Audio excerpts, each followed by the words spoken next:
ମୁଁ ଓମପ୍ରକାଶ ପାତ୍ର ଆପଣଙ୍କୁ ସ୍ୱାଗତ କରୁଛି ମୋ ୟୁଟ୍ୟୁବ ଚ୍ୟାନେଲ ଏମଆର ଷ୍ଟଡି ଏକାଡେମୀକୁ। ଆଶା କରୁଛି ସମସ୍ତେ ଭଲରେ ଥିବେ ଏବଂ ପରୀକ୍ଷା ପାଇଁ ଆପଣଙ୍କ ପ୍ରିପାରେସନ ଭଲ ଭାବରେ ଚାଲିଥିବ।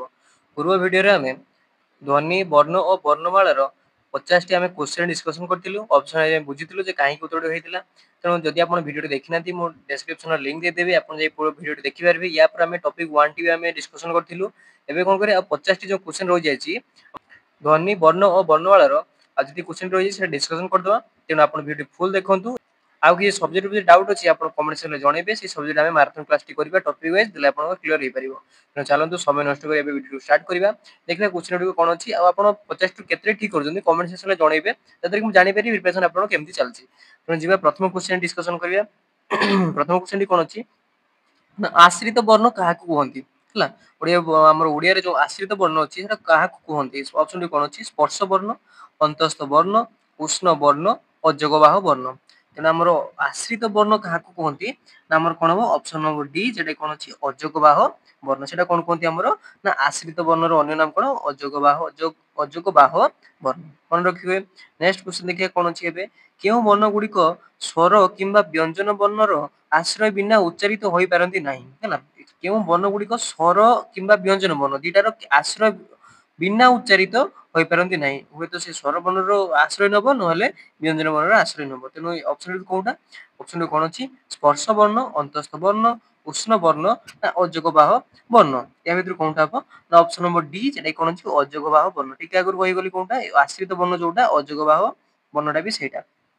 ହେଲା, ଆମର କ'ଣ ଅଛି ନା ଅଯୋଗବାହ ବର୍ଣ୍ଣ ଗୁଡ଼ିକ କ'ଣ ସ୍ୱର କିମ୍ବା ବ୍ୟଞ୍ଜନ ବର୍ଣ୍ଣର ଆଶ୍ରୟ ବିନା ଉଚ୍ଚାରିତ ହୋଇପାରନ୍ତି ନାହିଁ। ତେଣୁ ତାକୁ ଆଶ୍ରିତ ବର୍ଣ୍ଣ କୁହନ୍ତି, ସେଇଥିପାଇଁ ମନେ ରହିବ। ହେଲା, ନେକ୍ସଟ କ୍ୱେଶ୍ଚନ ଦେଖିବା କ'ଣ ଅଛି।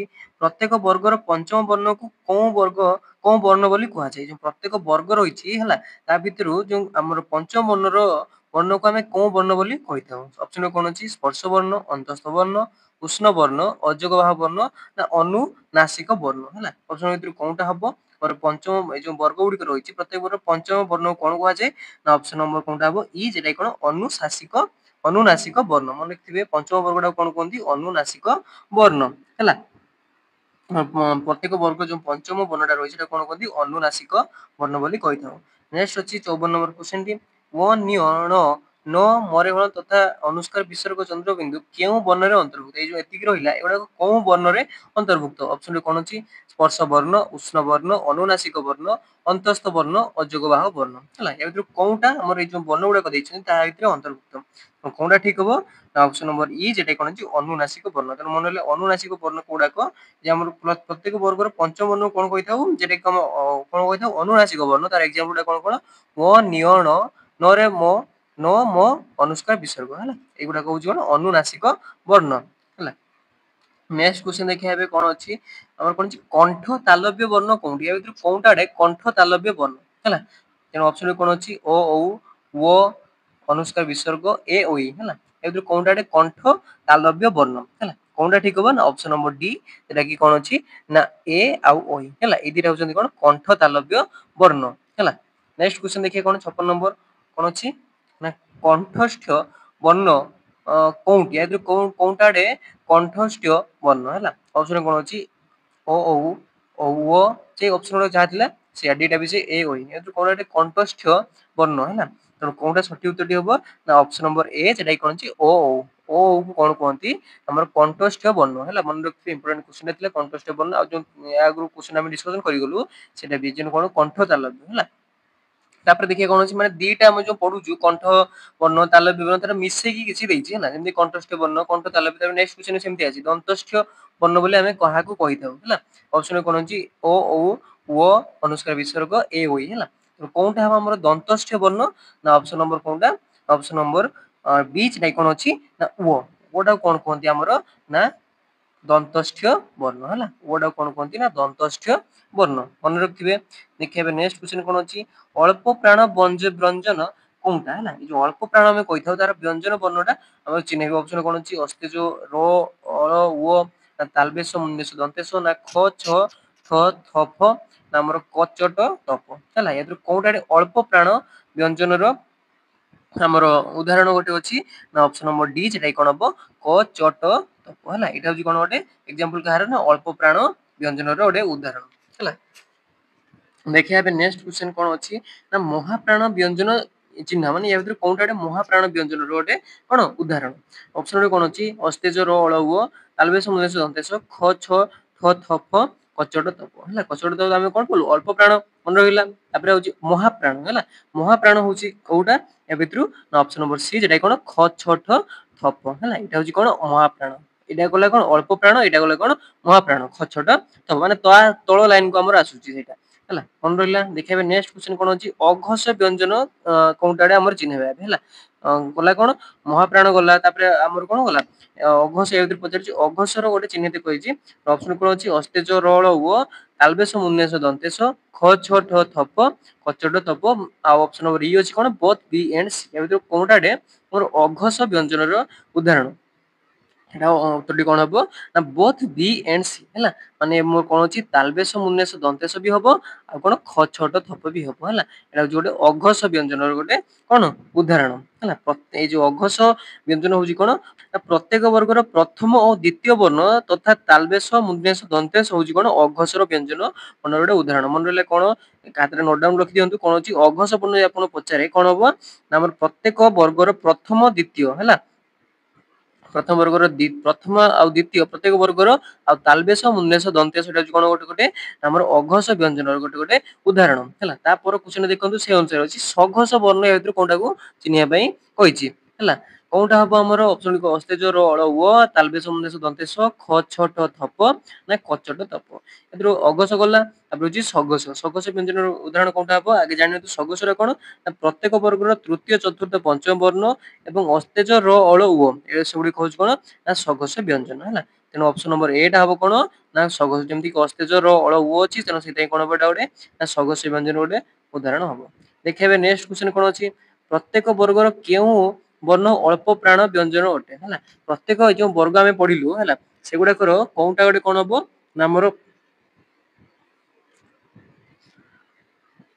कोटाडे अल्प प्राण व्यंजन गोटे उदाहरण हबो ऑप्शन कोन अछि तृतीय चतुर्थ पंचम ना प्रथम द्वितीय ना द्वितीय चतुर्थ ना प्रथम तृतीय आ पंचम कोनटाडे अल्प प्राणर उदाहरण प्रत्येक वर्ग रे जोडा को हमर वर्ण गुडी को अछि ता भितर कोनटा हबो तेनो सठिक उत्तरटी कोन हबो ना ऑप्शन नंबर डी जेटा कोन अछि प्रथम तृतीय पंचम एटा होछि कोन अल्प प्राणर गोटे उदाहरण हैला अल्प प्राण व्यंजन होछि कोन क च ट तप जेटा कि प्रत्येक वर्ग रो प्रथम तृतीय पंचम वर्ण होछि कोन अल्प व्यंजन रो अल्प प्राण व्यंजन रो गोटे गोटे उदाहरण प्रथम तृतीय आ पंचम एटा कि अल्प प्राण मन रहिबो तेन तीनटा कहिदिली हमर अल्प प्राण सघोष आ कोन ना अघोष व्यंजन हैला सबुडा बुझी गले तेनो एबे देखि नेक्स्ट क्वेश्चन अछि प्रत्येक वर्गर केउ वर्ण महाप्राण व्यंजन अटे हैला तेनो प्रत्येक वर्गर महाप्राण व्यंजन बोली हमें काहाकू कहिबा ऑप्शन रे कोन अछि तृतीय चतुर्थ पंचम प्रथम और द्वितीय ना द्वितीय चतुर्थ प्रथम तृतीय और पंचम हैला तेनो महाप्राण व्यंजन जो प्रत्येक वर्ग रहिछि ता भितर महाप्राण व्यंजन चिन्हबा केमतिया ना होछि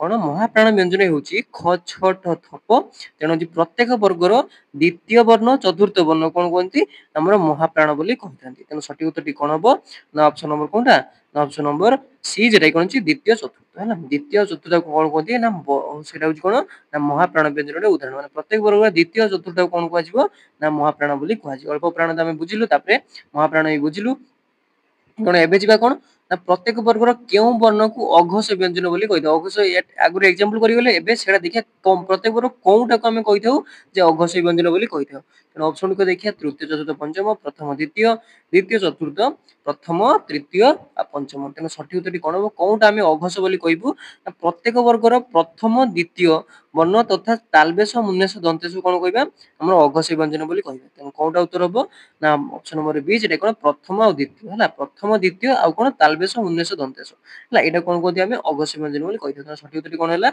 ऑप्शन नंबर बी जेटा कोन प्रथम आ द्वितीय सेटा कोन कहति ना अघोष व्यंजन बोली कहिथाउ नेक्स्ट क्वेश्चन देखिए कोन अछि प्रत्येक वर्गर केउ वर्ण सघोष व्यंजन अटे घोष तो देखिले जने सघोष रे देखि देबा ऑप्शन कोन अछि तृतीय चतुर्थ पंचम ऑप्शन नंबर बी अछि प्रथम द्वितीय ऑप्शन नंबर सी अछि द्वितीय चतुर्थ ऑप्शन नंबर डी अछि प्रथम तृतीय पंचम तेना हमर से जो प्रत्येक वर्ग रे सघोष व्यंजन हम काहा कहबा प्रत्येक वर्ग रो तृतीय चतुर्थ पंचम वर्ण और अस्तेज रो अळ उ को कोन होती सघोष व्यंजन बोली कहिथाउ आ थरे रिपीट करते कोन प्रत्येक वर्गर तृतीय चतुर्थ पंचम वर्ण हैला आ कोन ना अस्तेज रो अळ हैला ଅସ୍ତେଜ ର ଅଳ ଉ ଏଟା ହଉଛି କଣ ସଗସ୍ୟ ବ୍ୟଞ୍ଜନ ଗୋଟେ ଗୋଟେ କଣ ଉଦାହରଣ। ତେଣୁ କୋଉଟା ଠିକ ହବ ନା ଅପସନ ନମ୍ବର ଏ, ଯେଟା କଣ ଅଛି ନା ତୃତୀୟ ଚତୁର୍ଥ ପଞ୍ଚମ ହେଲା। ମନେ ରହିବ ସଗସ୍ୟ ବ୍ୟଞ୍ଜନ ଗୋଟେ ଗୋଟେ ଉଦାହରଣ ଏଗୁଡା ହେଲା ତୃତୀୟ ଚତୁର୍ଥ ପଞ୍ଚମ। ପ୍ରତ୍ୟେକ ବର୍ଗର ସେଇ ଲେଟର ଗୁଡା କଣ ସଗସ୍ୟ ବ୍ୟଞ୍ଜନ ଗୋଟେ ଗୋଟେ କଣ ଉଦାହରଣ। ବୁଝିଲେ? ଏବେ ନେକ୍ସଟ କ୍ୱେଶ୍ଚନ ଦେଖିବା କଣ ଅଛି, ଯେଉଁ ବର୍ଣ୍ଣ ମାନଙ୍କର ଉଚ୍ଚାରଣ ଅଳ୍ପ ପ୍ରାଣ ନିର୍ଗତ ହୁଏ ସେମାନଙ୍କୁ କଣ କୁହନ୍ତି? ଏବେ ଡେଫିନେସନ ଦେଖିଦେବା ଟିକେ ଆଉ, ଯେ ଯେଉଁ ବର୍ଣ୍ଣ ମାନଙ୍କର ଉଚ୍ଚାରଣରେ ଅଳ୍ପ ପ୍ରାଣ ନିର୍ଗତ ହୁଏ ତାକୁ କଣ କୁହନ୍ତି ହେଲା। ତେଣୁ ଅପସନ କଣ ଅଛି ଅଘୋଷି ବ୍ୟଞ୍ଜନ, ସଘୋଷ ବ୍ୟଞ୍ଜନ, ଅଳ୍ପ ପ୍ରାଣ ବ୍ୟଞ୍ଜନ ନା ମହାପ୍ରାଣ ବ୍ୟଞ୍ଜନ। ତେଣୁ ସଠିକ ଉତ୍ତରଟି କଣ ହବ? କଣ କହୁଛି ଅଳ୍ପ ପ୍ରାଣ ବାୟୁ ଯୋଉଟା କି ନିର୍ଗତ ହୋଇଥାଏ। ତେଣୁ ସେଠି କଣ ହବ ସଠିକ ଉତ୍ତରଟି? ଯଦି ଅଳ୍ପ ପ୍ରାଣ ବ୍ୟଞ୍ଜନ ଆମେ ପଢିକି ଆସିଲୁ ସେଟା ହଉଛି କଣ ନା ଅଳ୍ପ ପ୍ରାଣ ବ୍ୟଞ୍ଜନ।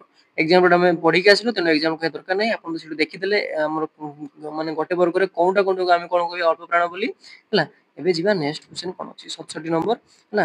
ଯେଉଁ ବର୍ଣ୍ଣ ମାନଙ୍କର ଉଚ୍ଚାରଣରେ ମହାପ୍ରାଣ ନିର୍ଗତ ହୁଏ ହେଲା ସେମାନଙ୍କୁ କେଉଁ ବ୍ୟଞ୍ଜନ ବୋଲି କହିଥାଉ? ଯେଉଁ ବର୍ଣ୍ଣ ମାନଙ୍କର ଉଚ୍ଚାରଣରେ ମହାପ୍ରାଣ ମାନେ ଅଧିକରୁ ଅଧିକ କଣ ହୁଏ ପ୍ରାଣ ବାୟୁ ମାନେ ଯୋଉ ନିଶ୍ୱାସ ଟା ଛଡା ଯାଏ ସେଟା କଣ କୁହନ୍ତି? ଅପସନ ଟା କଣ ଅଘୋଷି ବ୍ୟଞ୍ଜନ, ଅଳ୍ପ ପ୍ରାଣ ବ୍ୟଞ୍ଜନ ଆଉ କଣ ମହାପ୍ରାଣ ବ୍ୟଞ୍ଜନ। ତେଣୁ ଆମର ଯୋଉ ଆମେ ବର୍ଣ୍ଣଟାକୁ ଉଚ୍ଚାରଣ ବେଳେ ମହାପ୍ରାଣ ନିର୍ଗତ ହୁଏ ସେଟାକୁ କଣ କହିଥାଉ ନା ଆମର ସଠିକ ଉତ୍ତରଟି କଣ ହଉଛି ନା ଅପସନ ନମ୍ବର ଡି, ସେଟା କଣ ମହାପ୍ରାଣ ବ୍ୟଞ୍ଜନ ହେଲା। ସେଇ ଆମେ ଡେଫିନେସନ ବି ଆସିଯାଉଛି ମହାପ୍ରାଣ ନିର୍ଗତ ହଉଛି ନା ମହାପ୍ରାଣ ବ୍ୟଞ୍ଜନ ବୋଲି କହିବୁ। ଅଳ୍ପ ପ୍ରାଣ ହେଲେ ଅଳ୍ପ ପ୍ରାଣ ବ୍ୟଞ୍ଜନ ବୋଲି କହିଥାଉ। ନେକ୍ସଟ କ୍ୱେଶ୍ଚନ ଦେଖିବା କଣ ଅଛି, ଯେଉଁ ବର୍ଣ୍ଣ ମାନଙ୍କର ଉଚ୍ଚାରଣରେ ସ୍ୱର ତନ୍ତ୍ର କମ୍ପିତ ହୋଇନଥାଏ ହେଲା। ଏଇଟା ବଢିଆ କ୍ୱେଶ୍ଚନ ଟି, ଯେଉଁ ବର୍ଣ୍ଣ ଉଚ୍ଚାରଣ ବେଳେ କଣ ହୁଏ ନା ଆମର ଯେଉଁ ଉଚ୍ଚାରଣ ବେଳେ ସ୍ୱରତନ୍ତ୍ର କମ୍ପିତ ହୋଇନଥାଏ ତାକୁ କଣ ବୋଲି ବ୍ୟଞ୍ଜନ ବୋଲି କହିଥାଉ? ଅପସନ ଗୋଟେ କଣ ଅଛି ଅଘୋଷ ବ୍ୟଞ୍ଜନ, ସଘୋଷ ବ୍ୟଞ୍ଜନ, ଅଳ୍ପ ପ୍ରାଣ ବ୍ୟଞ୍ଜନ, ମହାପ୍ରାଣ ବ୍ୟଞ୍ଜନ। ତେଣୁ ସ୍ୱରତନ୍ତ୍ର ଯଦି କମ୍ପିତ ନ ହଉଛି ତାକୁ କଣ ବୋଲି ଆମେ କହିଥାଉ ନା ଅପସନ ନମ୍ବର ଏ, ଯେଟା କଣ ଅଘୋଷ ବ୍ୟଞ୍ଜନ ହେଲା। ଅଘୋଷ ବ୍ୟଞ୍ଜନ ଡେଫିନେସନ ପାଇଲେ ଏବେ କାହା କହିଥାଉ ନା ଉଚ୍ଚାରଣ ବେଳେ ସ୍ୱରତନ୍ତ୍ର ଯଦି କମ୍ପିତ ନ ହଉଛି ତାକୁ କଣ କହିଥାଉ ନା ଆମର ଅଘୋଷି ବ୍ୟଞ୍ଜନ ବୋଲି କହିଥାଉ। ବୁଝିପାରିଲେ? ଦେଖିବା ନେକ୍ସଟ କ୍ୱେଶ୍ଚନ କଣ ଅଛି, ଯେଉଁ ବର୍ଣ୍ଣ ମାନଙ୍କର ଉଚ୍ଚାରଣରେ ସ୍ୱରତନ୍ତ୍ର କମ୍ପିତ ହୋଇ ନଥାଏ ସେମାନେ କେଉଁ ବ୍ୟଞ୍ଜନରେ ଉଦାହରଣ ହେଲା। ଏଇଟା କଣ କହିଲା ଏଠି ମିଷ୍ଟେକ ହେଇଯାଇଛି, କଣ ସ୍ୱରତନ୍ତ୍ର କମ୍ପିତ ହୋଇଥାଏ ହେଲା ସେଟା କଣ କୁହନ୍ତି ହେଲା। ତେଣୁ ଆମର ଅପସନ କଣ ଅଛି ଅଘୋଷ ବ୍ୟଞ୍ଜନ, ସଘୋଷ ବ୍ୟଞ୍ଜନ, ଅଳ୍ପ ପ୍ରାଣ ବ୍ୟଞ୍ଜନ, ମହାପ୍ରାଣ ବ୍ୟଞ୍ଜନ। ତେଣୁ ଆମର ଯଦି କମ୍ପିତ ନ ହୁଏ ତାକୁ କଣ କୁହନ୍ତି ଅଘୋଷ, ଯଦି କମ୍ପିତ ହଉଛି କଣ କହିବା ନା ସଘୋଷ ବ୍ୟଞ୍ଜନ କହିଥାଉ ଆଉ। ବୁଝିଲେ? ଯଦି ଆମର ସ୍ୱରତନ୍ତ୍ର କମ୍ପିତ ନ ହଉଛି ତାକୁ ଅଘୋଷ ବୋଲି କହିବା, ଯଦି ସ୍ୱରତନ୍ତ୍ର ବର୍ଣ୍ଣ ଉଚ୍ଚାରଣ ବେଳେ କମ୍ପିତ ହଉଛି ତାକୁ କଣ କୁହନ୍ତି ନା ସଘୋଷ ବ୍ୟଞ୍ଜନ ବୋଲି କହିଥାଉ। ନେକ୍ସଟ କ୍ୱେଶ୍ଚନ ଦେଖିବା ଏବେ କଣ ଅଛି ଆମର କେଉଁ ବର୍ଣ୍ଣ ଶବ୍ଦର ପ୍ରଥମ ଅକ୍ଷର ହୋଇଥିଲେ ଯେଉଁ ଉଚ୍ଚାରଣ ହୁଏ ହୋଇପାରିଥିଲେ ଭିନ୍ନ ଉଚ୍ଚାରଣ ହୁଏ ହେଲା। କେଉଁ ବର୍ଣ୍ଣ ଶବ୍ଦର ପ୍ରଥମ ଅକ୍ଷର ହୋଇଥିଲେ ଯେଉଁ ଉଚ୍ଚାରଣ ହୁଏ ହେଲା ଭିନ୍ନ ଉଚ୍ଚାରଣ ହୋଇପାରିଥିଲେ ବି ଭିନ୍ନ ଉଚ୍ଚାରଣ ହୁଏ ତାକୁ କଣ କୁହନ୍ତି? ଅପସନ କଣ ଅଛି ଡ, ଚ, ଢ, ବତ, ଏ ଏଣ୍ଡ ସି ହେଲା। ତେଣୁ ସଠିକ ଉତ୍ତରଟି କଣ ହବ ନା ଅପସନ ନମ୍ବର ଡି, ଯେଟା କଣ ବତ, ଏ ଏଣ୍ଡ ସି ମାନେ କଣ ଡ ଆଉ ଢ ହେଲା। ବୁଝିପାରିଲେ? ଦେଖିବା ନେକ୍ସଟ କ୍ୱେଶ୍ଚନ କଣ ଅଛି, କେଉଁ ଶବ୍ଦର ପ୍ରଥମ ଅକ୍ଷର ରୂପେ ବ୍ୟବହୃତ ହୋଇପାରେ ନାହିଁ? ଏ ଭିତରୁ କୋଉ ଶବ୍ଦଟା ଆମେ ଓଡିଆ ଯେତେ ବି ଶବ୍ଦ ଦେଖିଥିବେ ଏଇଟା କଣ ହୁଏ ପ୍ରଥମେ ଆମେ ଏଇଟାକୁ ବ୍ୟବହାର କରିପାରିବୁ ନାହିଁ। ଅପସନ ଗୋଟେ କଣ ଅଛି ମ, ଣ, ନ୍ୟ, ମୁଦ୍ରାଣ, ହଳ ନା ସମସ୍ତ ହେଲା।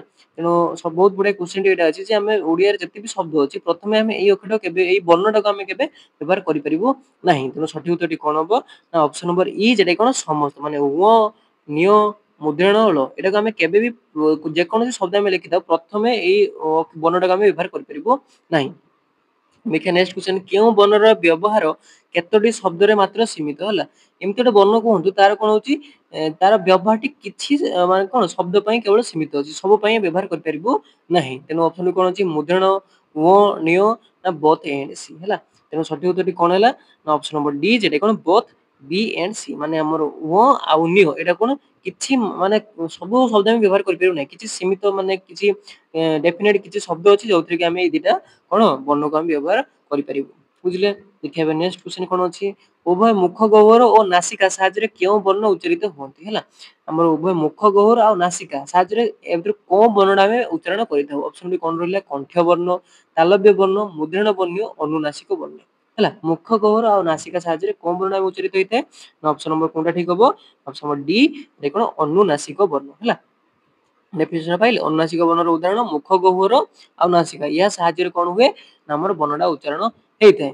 ଦେଖିବା ନେକ୍ସଟ କ୍ୱେଶ୍ଚନ କଣ ଅବିଭାଜ୍ୟ ବର୍ଣ୍ଣ କୋଉଟା ହେଲା। ଅପସନ ଭିତରୁ ଦେଖିଦିଅନ୍ତୁ କୋଉଟା ଗୋଟେ ଅବିଭାଜ୍ୟ ବର୍ଣ୍ଣ ହେଲା। ଅନୁଷ୍କାର, ବିସର୍ଗ, ଚନ୍ଦ୍ରବିନ୍ଦୁ ଆଉ ବତ, ଏଣ୍ଡ ସି ହେଲା। ତେଣୁ କୋଉଟା ଠିକ ହବ ନା ହଉଛି ଅପସନ ନମ୍ବର ଡି, ଏଟା କଣ ବୋଥ ବি ଏଣ୍ଡ ସି, এই দুইটা হচ্ছে কোন অবিভাজ্য বর্ণ বলি ଆମକୁ କହିଥାଉ ହେଲା। মনে রাখଥିବେ। ଦେଖିଆ ନେକ୍ସଟ क्वेश्चन, କାହାର ଉଚ୍ଚାରଣ ସମାନ, ଏଥିରୁ ଦେଖି ଦିଅନ୍ତୁ କାହାର ଉଚ୍ଚାରଣ ସମାନ ହେଲା, ବହୁତ ବଢିଆ क्वेश्चन ବି ଦେଇଛି ହେଲା। ଦେଖି ଦିଅନ୍ତୁ ଏ ବି ସି ଡି ହେଲା, ଏଥିରୁ କାହାର ଉଚ୍ଚାରଣଟା ସମାନ ଅଛି। ଏଥିରେ ତାଲବେଶ ସମୟ ଦନ୍ତେଶ ବି ଅଛି, ବର୍ଗେଜ ଅସ୍ତେଜ ବି ଅଛି, ଆଉ ହର୍ଷଇ ଦୀର୍ଘ ବି ଅଛି, ଆଉ ସମସ୍ତ ବି ଅଛି। ତେଣୁ ଏ ଭିତରୁ କାହାର ଉଚ୍ଚାରଣଟା ସମାନ ହେଲା। ତେଣୁ ସଠିକ ଉତ୍ତରଟି କଣ ହବ ଅପସନ ନମ୍ବର ଡି ସମସ୍ତ, ୟାଙ୍କ ସମସ୍ତଙ୍କର ଉଚ୍ଚାରଣ ସମାନ ହେଲା। ଜ ମାନେ ଶବ୍ଦ ଆମେ ଯେତେବେଳେ କହୁଛୁ ୟାର ଉଚ୍ଚାରଣ ସବୁବେଳେ ସମାନ ରହୁଛି। ଯେମିତି ଅସ୍ତେଜ ଆମେ ଅସ୍ତେଜ ଆଉ ବର୍ଗେଜ କହୁଛୁ, କିନ୍ତୁ ଶବ୍ଦ ଉଚ୍ଚାରଣ ପାଇଁ ସେମିତି ଅସ୍ତେଜ ବର୍ଗେଜ ଆମେ କହୁନୁ ହେଲା। ତେଣୁ ସେଥିପାଇଁ ଉଚ୍ଚାରଣ କଣ ହେଲା ସମାନ ହେଲା। ଦେଖିବା ନେକ୍ସଟ କ୍ୱେଶ୍ଚନ କଣ, ବର୍ଣ୍ଣ କେତେ ପ୍ରକାର ହେଲା।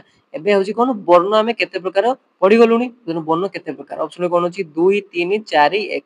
ତେଣୁ ବର୍ଣ୍ଣ ଆମର କେତେ ପ୍ରକାର ରହିଛି ଓଡିଆ ଭାଷାରେ, ଅପସନ ନମ୍ବର କୋଉଟା ଠିକ ହବ ଅପସନ ନମ୍ବର ଏ, ସେଟା କଣ ବର୍ଣ୍ଣ ସାଧାରଣତଃ କେତେ ପ୍ରକାର ନା 2 ପ୍ରକାର ହେଲା। ବର୍ଣ୍ଣ କେତେ ପ୍ରକାରର ନା 2 ପ୍ରକାର। ଦେଖିବା ନେକ୍ସଟ କ୍ୱେଶ୍ଚନ କଣ ଅଛି, ଅନ୍ୟ ବର୍ଣ୍ଣର ସାହାଯ୍ୟ ନ ନେଇ ଉଚ୍ଚାରଣ ହେଉଥିବା ବର୍ଣ୍ଣକୁ କଣ କୁହାଯାଏ। ଅନ୍ୟ ବର୍ଣ୍ଣର ଯଦି ଆମେ କୌଣସି ସାହାଯ୍ୟ ନ ନେଇ ଗୋଟେ ବର୍ଣ୍ଣ ଉଚ୍ଚାରଣ ହଉଛି ତାକୁ କଣ ବୋଲି ଆମେ କହିଥାଉ, ଉଷ୍ଣ ବର୍ଣ୍ଣ, ବ୍ୟଞ୍ଜନ ବର୍ଣ୍ଣ, ସ୍ୱର ବର୍ଣ୍ଣ ନା ଅନୁନାସିକ ବର୍ଣ୍ଣ। ତେଣୁ ସଠିକ ଉତ୍ତରଟି କଣ ହବ ଅପସନ ନମ୍ବର ସି, ଯେଟା କଣ ସ୍ୱର ବର୍ଣ୍ଣ ହେଲା। ସେ କାହାର ଅନ୍ୟ ସାହାଯ୍ୟ ନ ନେଇକି ସେ ଉଚ୍ଚାରଣ ହେଇପାରୁଛି ହେଲା। ତେଣୁ ସେଥିପାଇଁ ତାକୁ କଣ କୁହାଯାଏ ନା ସ୍ୱର ବର୍ଣ୍ଣ ବୋଲି ଆମେ ତାକୁ କହିଥାଉ ହେଲା। ଦେଖିଲେ ତେବେ ଏବେ ଦେଖିବା ନେକ୍ସଟ କ୍ୱେଶ୍ଚନ କଣ ଅଛି ହେଲା। ଓଡିଆ ଭାଷାର ସ୍ୱର ବର୍ଣ୍ଣ କେତୋଟି ହେଲା, 12 8 11 9। ତେଣୁ ଓଡିଆ ଭାଷାରେ କେତୋଟି ସ୍ୱର ବର୍ଣ୍ଣ ରହିଛି ନା ଅପସନ ନମ୍ବର କୋଉଟା ସି, ଯେଟା କଣ 11ଟି ଆମର ସାଧାରଣ ସ୍ୱର ବର୍ଣ୍ଣ ରହିଛି। ମୁଖ ଗହ୍ୱର ବାକ୍ ଯନ୍ତ୍ରରେ କେଉଁ ବର୍ଣ୍ଣର ଉଚ୍ଚାରଣ ନିର୍ବିଧାରେ ଉଚ୍ଚାରିତ ହୋଇଥାଏ ହେଲା। ବଢିଆ କ୍ୱେଶ୍ଚନ ରହିଲା, ମୁଖ ଗହ୍ୱର ବାକ୍ ଯନ୍ତ୍ରରେ କେଉଁ ବର୍ଣ୍ଣର ଉଚ୍ଚାରଣର ନିର୍ବିଧରେ ଉଚ୍ଚାରିତ ହୋଇଥାଏ। ଅପସନ କଣ ଅଛି ଉଷ୍ଣ ବର୍ଣ୍ଣ, ବ୍ୟଞ୍ଜନ ବର୍ଣ୍ଣ, ସ୍ୱର ବର୍ଣ୍ଣ, ଅନୁନାସିକ ବର୍ଣ୍ଣ ହେଲା। ତେଣୁ ୟା ଭିତରୁ କୋଉଟା ଆମର ମୁଖ ଗହ୍ୱର ବାକ୍ ଯନ୍ତ୍ରରେ ଉଚ୍ଚାରଣର ନିର୍ବିଧରେ ହୋଇଥାଏ। ତେଣୁ ଆମର ସଠିକ ଉତ୍ତରଟି କଣ ହବ ଅପସନ ନମ୍ବର ସି, ଏଠି କଣ ସ୍ୱର ବର୍ଣ୍ଣ ହେଲା। ସ୍ୱର ବର୍ଣ୍ଣଟା ହିଁ ମୁଖ ଗହ୍ୱର ବାକ୍ ଯନ୍ତ୍ରରେ କଣ ହେଇଥାଏ ନିର୍ବିଧରେ ବାହାରିଥାଏ ହେଲା। ହଉଛି ତାପରେ ଦେଖିବା ନେକ୍ସଟ କ୍ୱେଶ୍ଚନ, ଉଚ୍ଚାରଣ ଅନୁସାରେ ସ୍ୱର ବର୍ଣ୍ଣ କେତେ ପ୍ରକାର। ଆମେ ଯୋଉ ଉଚ୍ଚାରଣ କରୁଛୁ ସେ ଅନୁସାରେ ଆମର ସ୍ୱର ବର୍ଣ୍ଣକୁ କେତେ ଭାଗରେ ବିଭକ୍ତ କରାଯାଇଛି। ଅପସନ ଗୁଡିକ କଣ ଅଛି 2 3 4 1। ସ୍ୱର ବର୍ଣ୍ଣ ଆମର କେତେ ପ୍ରକାର ରହିଛି ନା ଅପସନ ନମ୍ବର ଏ, ଯେଟା କଣ 2 ପ୍ରକାରର ଆମର କଣ ହେଇଛି ଆମର ସ୍ୱର ବର୍ଣ୍ଣ ରହିଛି। ଦେଖିବା ଏବେ ନେକ୍ସଟ କ୍ୱେଶ୍ଚନ କଣ ଅଛି ଆମର, ଉଚ୍ଚାରଣ ଅନୁସାରେ ସ୍ୱର ବର୍ଣ୍ଣ ଗୁଡିକର ନାମ କଣ ହେଲା। ଏ ଯୋଉ ଉଚ୍ଚାରଣ କରୁଛୁ ସେ ଅନୁସାରେ ସ୍ୱର ବର୍ଣ୍ଣ ଆମର କେତେ ପ୍ରକାରର, ସ୍ୱର ଗୁଡିକର ନାମ କଣ, ହର୍ଷ ସ୍ୱର, ଦୀର୍ଘ ସ୍ୱର, ଉଭୟ, କୌଣସିଟି ନୁହେଁ। ତେଣୁ ଆମେ ଏଇ ଉଚ୍ଚାରଣ ଅନୁସାରେ ସ୍ୱର ବର୍ଣ୍ଣ କରୁ ଦି ଭାଗରେ, ତେଣୁ ଏଠି କଣ ହବ ନା ଉଭୟଟା ହବ, ମାନେ ହର୍ଷ ସ୍ୱର ବି କଣ ଦୀର୍ଘ ସ୍ୱର ବି। ବୁଝିପାରିଲେ ହେଲା। ନେକ୍ସଟ କ୍ୱେଶ୍ଚନ ଦେଖିବା, କେଉଁଠି ହର୍ଷ ସ୍ୱର ଚିହ୍ନ। ଏବେ ଦେଖିବା ହର୍ଷ ସ୍ୱର ଆମେ କାହାକୁ କହିବା। ଅପସନ କଣ ଅଛି ଓ, ଇ, ହର୍ଷଉ, ରୁ, ସମସ୍ତ। ଏଥିରୁ କୋଉଟା ହର୍ଷ ସ୍ୱରର ଉଦାହରଣ। ହର୍ଷ ସ୍ୱର ହଉଛି କଣ ନା ମାନେ ଛୋଟିଆ ମାନେ ଦୀର୍ଘ ସ୍ୱର ହଉଛି କଣ ଗୋଟେ ଆପଣ ବର୍ଣ୍ଣ ଉଚ୍ଚାରଣ କରିବେ ବହୁତ ସମୟ ପର୍ଯ୍ୟନ୍ତ ତାର କଣ ସାଉଣ୍ଡ ରହୁଥିବ। ହର୍ଷ ସ୍ୱର କଣ ସର୍ଟ ଟାଇମ ପାଇଁ ରହୁଥିବ। ଏଠି ଦେଖିବା ଆମର ଅପସନ ୱାଇଜ କ୍ୱେଶ୍ଚନ ଅଛି ଦେଖିବା ଆଉ। ତେଣୁ 82 ନମ୍ବର କଣ ସଠିକ ଉତ୍ତର ହବ ନା ଅପସନ ନମ୍ବର ଇ ସମସ୍ତ। ଓ, ଇ, ହର୍ଷଉ, ରୁ ଏଗୁଡା ହଉଛି କଣ ହର୍ଷ ସ୍ୱର ଗୋଟେ ଗୋଟେ ଉଦାହରଣ। ଏବେ ଦେଖିବା ଦୀର୍ଘ ସ୍ୱର ଏଥିରୁ କୋଉଟା ଅପସନ ଅଛି ଦେଖି ଦିଅନ୍ତୁ ଆ, ଇ, ଦେଖି ଦିଅନ୍ତୁ ସି, ଡି। ଏଥିରୁ କୋଉଟା ଗୋଟେ ଦୀର୍ଘ ସ୍ୱର ର ଗୋଟେ ଉଦାହରଣ। ଦୀର୍ଘ ସ୍ୱର ହର୍ଷ ସ୍ୱର ବୁଝିଥିଲି କଣ ଦୀର୍ଘ ସ୍ୱର ମାନେ ଲମ୍ବେଇ ଯାଉଥିବା ସ୍ୱରଟା। ସଠିକ ଉତ୍ତର କଣ ନା option number B and C ହେଲା, ମାନେ ଓ, ଆ, ଇ, ଉ ଆଉ ଏ, ଐ, ଓ ଏଗୁଡା କଣ ହବ ନା ଦୀର୍ଘ ସ୍ୱର ଗୋଟେ ଗୋଟେ କଣ ଉଦାହରଣ। ବୁଝିପାରିଲେ। ଏବେ ଦେଖି ନେକ୍ସଟ କ୍ୱେଶ୍ଚନ, 11ଟି ସ୍ୱର ବର୍ଣ୍ଣର ଧ୍ୱନି କେତୋଟି ହେଲା। ଏବେ ଇମ୍ପୋର୍ଟାଣ୍ଟ କ୍ୱେଶ୍ଚନଟା ଆସିଲା କଣ ଆମର ଯୋଉ 11ଟି ସ୍ୱର ବର୍ଣ୍ଣ ଅଛି ଆପଣ ଭାବୁଥିବେ 11ଟାର 11ଟା ହିଁ ଧ୍ୱନି ଥିବ, କିନ୍ତୁ ନା କ୍ୱେଶ୍ଚନ ସେଇଥିପାଇଁ ଦେଲା 11ଟି ସ୍ୱର ବର୍ଣ୍ଣର ଧ୍ୱନି କେତେଟା ଅଛି 11 8 9 12 7। ତେଣୁ ସ୍ୱର ବର୍ଣ୍ଣ ଅନୁସାରେ ଧ୍ୱନି କେତେ ଅଛି 11ଟା ପାଇଁ ନା ଅପସନ ନମ୍ବର କୋଉଟା ବି, ଯେଟା କଣ 8ଟା ହେଲା। ଆମର 11ଟି ସ୍ୱର ବର୍ଣ୍ଣ ପାଇଁ କେତୋଟି ଆମର ଧ୍ୱନି ରହିଛି ନା 8ଟା ଧ୍ୱନି ରହିଛି। ତେଣୁ ଦେଖିବା ଏବେ ନେକ୍ସଟ କ୍ୱେଶ୍ଚନ 85 ନମ୍ବର କ୍ୱେଶ୍ଚନଟି ଅଛି, ସଂଯୁକ୍ତ ସ୍ୱର ବା ସନ୍ଧ୍ୟକ୍ଷର କେଉଁଟି। ଏଥିରୁ କୋଉଟା ସଂଯୁକ୍ତ ସ୍ୱର ବା ସନ୍ଧ୍ୟକ୍ଷର। ଅପସନ କୁ ଏ, ବି, ସି ଦେଖି ଦିଅନ୍ତୁ ହେଲା। ତେଣୁ ସଠିକ ଉତ୍ତରଟି କଣ ହବ ନା ଅପସନ ନମ୍ବର ଏ, ଯେଟା କଣ ଐ ଆଉ ଓ ଏଟା ହଉଛି କଣ ସଂଯୁକ୍ତ ସ୍ୱର ବା ସନ୍ଧ୍ୟାକ୍ଷର ହେଲା। ତାପରେ ଏଠି ଉଚ୍ଚାରଣ ଦେଖି ଦିଅନ୍ତୁ ଐ ର ଉଚ୍ଚାରଣ କୋଉଟା, ଏ ଯୁକ୍ତ ଇ ନା ଓ ଯୁକ୍ତ ଇ, ତାପରେ ସି, ଡି, ଇ। ୟା ଭିତରେ ଦେଖିନ୍ତୁ ଐ ର ଉଚ୍ଚାରଣ ୟା ଭିତରୁ କୋଉଟା ହେଲା। ତେଣୁ ସଠିକ ଉତ୍ତରଟି କଣ ହବ ନା ଅପସନ ନମ୍ବର ଇ, ଯେଟା କଣ ଓ ଯୁକ୍ତ ଇ ହେଲା। ଏଇଟା ହଉଛି କଣ ଐ ର ଅଶ୍ଳୀ କଣ ନା ଉଚ୍ଚାରଣ ହେଲା। ଦେଖିବା ଏବେ ନେକ୍ସଟ କ୍ୱେଶ୍ଚନ, ଔ ର ଉଚ୍ଚାରଣ କୋଉଟା। ଏଥିରୁ କୋଉଟା ଗୋଟେ ଔ ର ଉଚ୍ଚାରଣ ଏ ବି ସି ଡି ଇ ଦେଖି ଦିଅନ୍ତୁ କୋଉଟା ଆପଣଙ୍କୁ ଲାଗୁଛି ଯେ ଔ ର ଗୋଟେ ଉଚ୍ଚାରଣ ହେଲା।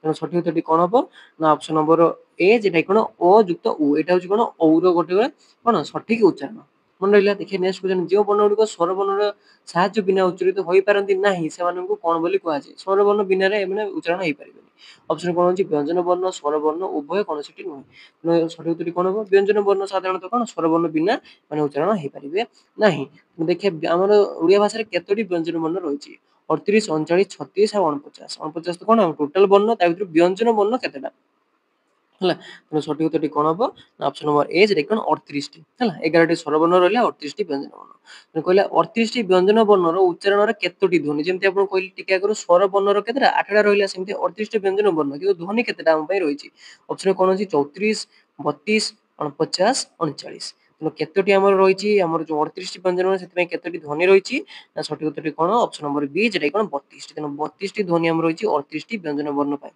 ମନେ ରହିବ 32 ଟି ରହିଲା ମୋର କଣ ବ୍ୟଞ୍ଜନ ବର୍ଣ୍ଣ ପାଇଁ ଧ୍ୱନି ନେକ୍ସଟ क्वेश्चन ଦେଖିବା କେଉଁ ବର୍ଣ୍ଣ ଗୁଡିକ ମୌଳିକ ଧ୍ୱନି ଏବେ ଲୁପ୍ତ ହେଲା ଏ ଭିତରୁ କୋଉ ଆମର ବର୍ଣ୍ଣ ଗୁଡିକର ମୌଳିକ ଧ୍ୱନି ମାନେ ଆଗରୁ ଯୋଉ ଧ୍ୱନିଟା ଥିଲା ସେଟା କଣ ଲୁପ୍ତ ହେଇଗଲାଣି ମାନେ ଉଚ୍ଚାରଣ ହଉନି ସେମିତି ଅପସନ ଏ ବି ସି ଡି ଆମର ଦେଖି ଦିଅନ୍ତୁ କୋଉଟା ତେଣୁ ସଠିକ ଉତ୍ତରଟି କଣ ୟା ଭିତରୁ ନା ଅପସନ ନମ୍ବର ଡି ଯେଟା କଣ ସମସ୍ତ ମାନେ ଓ ନିୟ ଜୋ ଆଉ ସ ଆଉ ତାଲବେଶ ଆଉ ବିସର୍ଗ ଏଗୁଡା ସବୁ କଣ ନା ଆମର ମୌଳିକ ଧ୍ୱନି ଗୁଡିକ କଣ ହେଲାଣି ଲୁପ୍ତ ହେଇଗଲାଣି ନେକ୍ସଟ ଦେଶ ଏକ ଯୁକ୍ତାକ୍ଷର ଭିତରୁ କୋଉ ବର୍ଣ୍ଣଟା ହଉଛି ଆମର ଗୋଟେ ଯୁକ୍ତାକ୍ଷର ହେଲା ବର୍ଣ୍ଣ ସିନା କିନ୍ତୁ ସେ ଗୋଟେ ଯୁକ୍ତାକ୍ଷର ଭାବେ ବ୍ୟବହାର କରାଯାଏ ଔ ଐ ନ୍ୟ ଆଉ କ୍ଷ ଏଥିରୁ କୋଉ ଏଟା ଗୋଟେ ଯୁକ୍ତାକ୍ଷର ଅପସନ ନମ୍ବର କୋଉଟା ଠିକ ହବ ଡି যেটা কোন କ୍ଷ କ୍ଷ ହଉଛି କଣ ଯୁକ୍ତାକ୍ଷର ଭାବେ ବ୍ୟବହାର କରୁଛୁ ହେଲା ନେକ୍ସଟ क्वेश्चन ଦେଖିବା ବ୍ୟଞ୍ଜନ ବର୍ଣ୍ଣ ମାନଙ୍କ ମଧ୍ୟରୁ କରେ ହଳନ୍ତ ଠାରୁ ମୋର ପର୍ଯ୍ୟନ୍ତ 25 ଟି ବର୍ଣ୍ଣକୁ ଆମେ କଣ ବୋଲି କହିଥାଉ ହେଲା এই ଯୋଉ ବ୍ୟଞ୍ଜନ ବର୍ଣ୍ଣ ରହିଛି କ ରୁ ମ ପର୍ଯ୍ୟନ୍ତ ଆମେ 25 ଟି ଯୋଉ ବର୍ଣ୍ଣ ରହିଲା ତାକୁ କଣ ବୋଲି ଆମେ କହିଥାଉ ତେଣୁ ସଠିକ ଉତ୍ତରଟି କଣ ହବ ନା ଅପସନ ନମ୍ବର ଏ যেটা কোন ସ୍ପର୍ଶ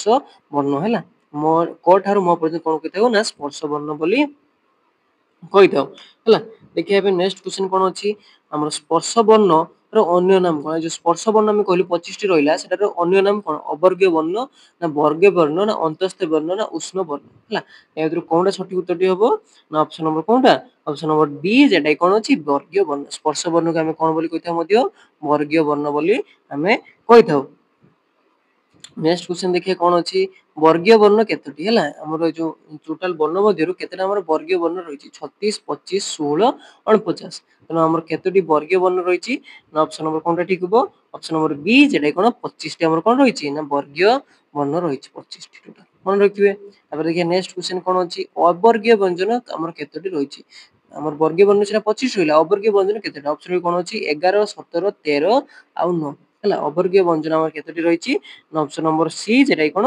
13ଟି ଅବର୍ଗୀୟ ବ୍ୟଞ୍ଜନ ରହିଛି ପରୀକ୍ଷାରେ ଏମିତି क्वेश्चन ପଚାରୁଛି ବର୍ଗୀୟ ବର୍ଣ୍ଣ କେତେଟା ଅବର୍ଗୀୟ ବର୍ଣ୍ଣ କେତେଟା ନେକ୍ସଟ क्वेश्चन ଦେଖିବା ଯୋ ଠାରୁ ଅନୁସାର ପର୍ଯ୍ୟନ୍ତ ବର୍ଣ୍ଣକୁ ଆମେ କଣ ବୋଲି କହିଥାଉ ହେଲା ସେଠି ଯେମିତି क्वेश्चन ଥିଲା ଏଠି ସେମିତି ଡାଉଟ ଅଛି ଯୋରୁ ଅନୁସାର ପର୍ଯ୍ୟନ୍ତ ଆମର ବର୍ଣ୍ଣ ଗୁଡିକୁ କଣ ବୋଲି କହିଥାଉ ଅବର୍ଗୀୟ ବ୍ୟଞ୍ଜନ ବର୍ଗୀୟ ବର୍ଣ୍ଣ ଅନ୍ତସ୍ଥ ବର୍ଣ୍ଣ ଉଷ୍ଣ ବର୍ଣ୍ଣ ହେଲା ଆମେ କଣ ବୋଲି କହିଥାଉ ଅସ୍ତିତ୍ୱରୁ ଅନୁସାର ପର୍ଯ୍ୟନ୍ତ ନା ଅପସନ ନମ୍ବର କୋଉଟା ଠିକ ହବ ଅପସନ ନମ୍ବର ଏ যেটা কোন ଅଛି ଅବର୍ଗୀୟ ବ୍ୟଞ୍ଜନ ବୋଲି ଆମେ କହିଥାଉ ଆମେ ଦେଖିବା ନେକ୍ସଟ क्वेश्चन 98 नंबर क ବର୍ଗର ଅନ୍ୟ ନାମ କଣ ଏ ଯୋଉ କ ବର୍ଗ ଆମେ କହୁଛୁ ସେଇଥିର ଅନ୍ୟ ନାମ କଣ କଣ୍ଠ୍ୟ ବର୍ଣ୍ଣ ତାଲବ୍ୟ ବର୍ଣ୍ଣ ମୂର୍ଧନ୍ୟ ବର୍ଣ୍ଣ ଦନ୍ତ ବର୍ଣ୍ଣ ଆଉ କଣ ଅଷ୍ଟ୍ୟ ବର୍ଣ୍ଣ ହେଲା ଆମେ କଣ ବୋଲି କହିଥାଉ ଅପସନ ନମ୍ବର ଏ যেটা কোন କଣ୍ଠ୍ୟ ବର୍ଣ୍ଣ କ ଅଛି ମାନେ ସେଥିପାଇଁ କଣ୍ଠ୍ୟ ବର୍ଣ୍ଣ ଆମେ ମାରି ପାରିବେ ବି ହେଲା ଦେଖିବା ଏବେ ନେକ୍ସଟ क्वेश्चन କଣ ଅଛି 99 नंबर च ବର୍ଗର ଅନ୍ୟ ନାମ କଣ କ ବର୍ଗ ସେମିତି କଣ୍ଠ୍ୟ ବର୍ଣ୍ଣ ରହିଲା च ଅନୁସାରେ ଆମେ କଣ ବୋଲି କହିବୁ ନା च ହଉଛି କଣ ଅପସନରେ କଣ ଦେଖିବା କଣ୍ଠ୍ୟ ବର୍ଣ୍ଣ ତାଲବ୍ୟ ବର୍ଣ୍ଣ ମୁଦ୍ରଣ ବର୍ଣ୍ଣ ନା ଦନ୍ତ ବର୍ଣ୍ଣ ନା ଅଷ୍ଟ୍ୟ ବର୍ଣ୍ଣ ହେଲା ତେଣୁ ସଠିକ ଉତ୍ତରଟି କଣ ହବ ଅପସନ ନମ୍ବର ବି যেটা কোন ତାଲବ୍ୟ ବର୍ଣ୍ଣ ଛଟାକୁ ଆମେ କଣ ବୋଲି କହିଥାଉ ନା ତାଲବ୍ୟ ବର୍ଣ୍ଣ ବୋଲି କହିଥାଉ ଦେଖିବା ଆଜିର ଲାଷ୍ଟ क्वेश्चन ହେଲା ତ ବର୍ଗୀୟ ଭାବୁଛି ଏତିକି 100ଟି क्वेश्चन ଆମେ ଡିସ୍କସନ କରିଦଉଛୁ ଯଦି ଆପଣ ପୁରା ଧ୍ୱନି ବର୍ଣ୍ଣ ବର୍ଣ୍ଣମାଳାର କଣ କ୍ଲିୟର ହେଇପାରିବ ଲାଷ୍ଟ क्वेश्चन ତ ବର୍ଗର ଅନ୍ୟ ନାମ କଣ ହେଲା ତେଣୁ ଚ ସରିଲା କ ସରିଲା ଏବେ କଣ ତ ବର୍ଗର ଅନ୍ୟ ନାମ କଣ ଅପସନ କଣ ଅଛି କଣ୍ଠ୍ୟ ବର୍ଣ୍ଣ ତାଲବ୍ୟ ବର୍ଣ୍ଣ ମୁଦ୍ରଣ ବର୍ଣ୍ଣ ଆଉ ଦନ୍ତ ବର୍ଣ୍ଣ ଆଉ ଅଷ୍ଟ୍ୟ ବର୍ଣ୍ଣ ହେଲା ତେଣୁ ସଠିକ ଉତ୍ତରଟି କଣ ହବ ନା ଅପସନ ନମ୍ବର କୋଉଟା ଅପସନ ନମ୍ବର ଡି যেটা কোন ଅଛି ଦନ୍ତ୍ୟ ବର୍ଣ୍ଣ ଆମେ ତୋଟାକୁ କଣ ବୋଲି କହିଥାଉ ଦନ୍ତ୍ୟ ବର୍ଣ୍ଣ ବୋଲି କହିଥାଉ ହେଲା। ତେଣୁ ଟୋଟାଲ ଆମର କେତେଟି ଆମର ଧ୍ୱନି ବର୍ଣ୍ଣ ବର୍ଣ୍ଣମାଳା ଆମେ ଟୋଟାଲ କଣ କେତେ କୋର୍ସ ଡିସ୍କସନ କଲୁ ନା 100ଟି ଡିସ୍କସନ କଲୁ। ପୂର୍ବ ଭିଡ଼ିଓ ଯଦି ଦେଖିନାହାନ୍ତି ଡେସ୍କ୍ରିପସନ ମୁଁ ଲିଙ୍କ ଦେଇଦେବି ଆପଣ ଦେଖିପାରିବେ। ତାପରେ ଆଜି ଆମେ ଡିସ୍କସନ କଲୁ ଆପଣଙ୍କୁ ଖାଲି ଗୋଟେ କାମ କରିବାର ଅଛି ଚ୍ୟାନେଲଟିକୁ ସବସ୍କ୍ରାଇବ କରିଦେବାର ଅଛି ଭିଡ଼ିଓକୁ ଲାଇକ୍ କରିଦେବେ ଯାହାଫଳରେ କି ଯେଉଁମାନଙ୍କର ଦରକାର ଅଛି ସେମାନଙ୍କ ପାଖରେ ପହଞ୍ଚି ପାରିବ ହେଲା। ସବସ୍କ୍ରାଇବ ଯଦି କରିଥିବେ ପାଖରେ ବେଲ୍ ଆଇକନଟିକୁ ଦେବା ପାଇଁ ଭୁଲିବେ ନାହିଁ ଯାହାଫଳରେ ଭିଡ଼ିଓ ଯେତେବେଳେ ମୁଁ ଅପଲୋଡ କରୁଛି ଆପଣଙ୍କ ପାଖରେ ପହଞ୍ଚିବ। ଖାଲି ସବସ୍କ୍ରାଇବ କଲେ ହବନି ଯଦି ଭିଡ଼ିଓ ଗଲେ ଆପଣ ଦେଖିବେ ନା ତେଣୁ ବେଲ୍ ଆଇକନଟି ଦବେଇ ଦେବେ। ଆଉ ଭିଡ଼ିଓ ଦେଖିନାହାନ୍ତି ପୂର୍ବ ଭିଡ଼ିଓ ଦେଖିଦେବେ। ଯଦି ଆପଣଙ୍କୁ ଭିଡ଼ିଓଟି ଭଲ ଲାଗିଲା ଇନଫର୍ମେଟିଭ ଲାଗିଲା ହେଲା ତାହେଲେ ଆପଣ ଭିଡ଼ିଓକୁ ଲାଇକ୍ କରିବେ ହେଲା। ଆଉ ଆଜି ପାଇଁ ଏତିକିରେ ରହୁଛି ନୂଆ ଗୋଟେ ଟପିକ ଆଉଥରେ ଦେଖୁଛି ଗ୍ରାମାରରେ ହେଲା। ଆଉ ଆପଣ ଯଦି ଆଉ କିଛି ସବଜେକ୍ଟ ପାଇଁ ଚାହୁଁଛନ୍ତି ଏଇ କ୍ଲାସ ଟପିକ ୱାଇଜ ତାହେଲେ ଆପଣ କମେଣ୍ଟ ସେକ୍ସନରେ ଜଣେଇ ପାରିବେ ସେଇ ଉପରେ ମୁଁ କ୍ଲାସ କରିବି। ତେଣୁ ନେକ୍ସଟ ଟପିକ ପର୍ଯ୍ୟନ୍ତ ରହୁଛି ନୂଆ ଭିଡ଼ିଓରେ ଆଉ ଥରେ ଦେଖା ହବ ସେଥି ପର୍ଯ୍ୟନ୍ତ ରହୁଛି ଧନ୍ୟବାଦ।